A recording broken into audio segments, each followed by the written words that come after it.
Dear fellow athletes, greetings everyone, I'm Andras from Hungary. Everywhere I look I see snow clouds, so I'm going to tell you a story about skiing that started tragically but ended happily. It happened 20 years ago. I was living in Budapest at the time. One winter weekend, my friend Attila and I decided to ski one day in Ružomberok, Slovakia. Ružomberok is only 250 kilometers from Budapest, and it has very good ski slopes, making it the perfect place for a day ski trip. We traveled in my car, a large Mercedes station wagon. My friend Attila took his 10-year-old daughter with him, who was already very good at skiing. Before we left, my wife Irina packed a large thermos with coffee in my rucksack. She warned me that it contained 5 cups of coffee, so I would have to ration it. She brewed it so I wouldn't fall asleep on the way home. It was a nice, sunny, clear day, and there wasn't much traffic on the motorway. We crossed the Hungarian-Slovakian border without any problems and drove up to our destination, Ružomberok. Leaving Banska Bystrica, we were driving along a mountain road when suddenly the smell of delicious fried fish came from the restaurant. Attila said, "Trout! We mustn't miss it. We'll have a quick bite to eat before we go skiing." So we did.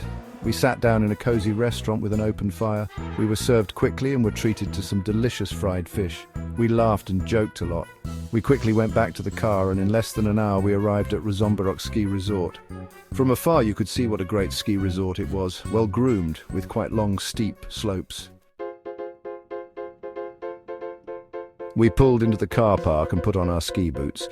We were about to head towards the cable car when I felt very thirsty, probably as a result of the fish I had eaten. I quickly reached into my rucksack, pulled out the thermos, and drank all 5 cups of coffee in one go. It must be weak coffee. I'll be fine, I thought.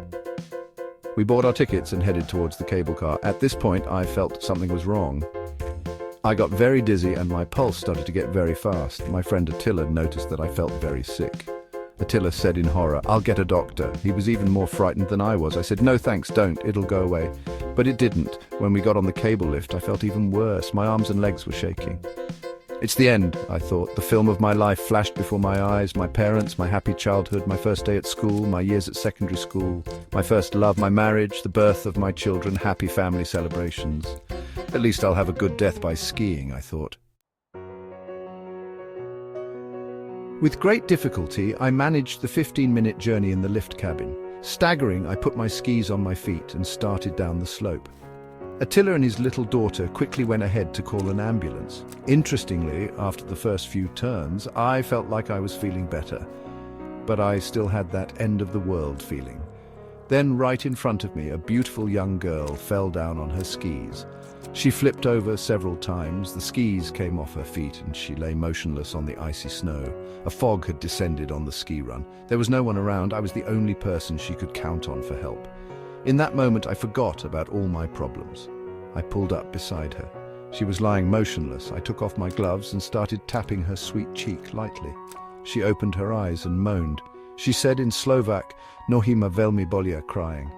I realized that she had twisted her leg. Since I didn't have a mobile phone at that moment, I couldn't call anyone for help. Skiers from above didn't show up either. By this time, I was feeling quite normal, so I suddenly got the idea to lift her onto my back. With great difficulty, I managed it. Fortunately, she was quite light, weighing no more than 50 kilos.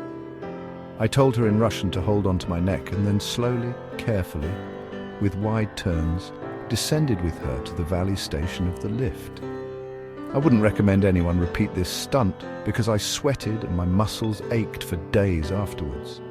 There was an ambulance at the bottom. They were waiting for me. The rescuers were surprised that a supposedly dying man had carried an injured girl on his back, but they didn't come in vain. It turned out that the girl had broken her leg. On the way home, we visited her in the hospital in Banska Bystrica and brought her a large portion of ice cream to comfort her. She was very happy about it. That's how this story ended, my dear friends. I hope you have already subscribed to my channel and put likes. Greetings, everyone.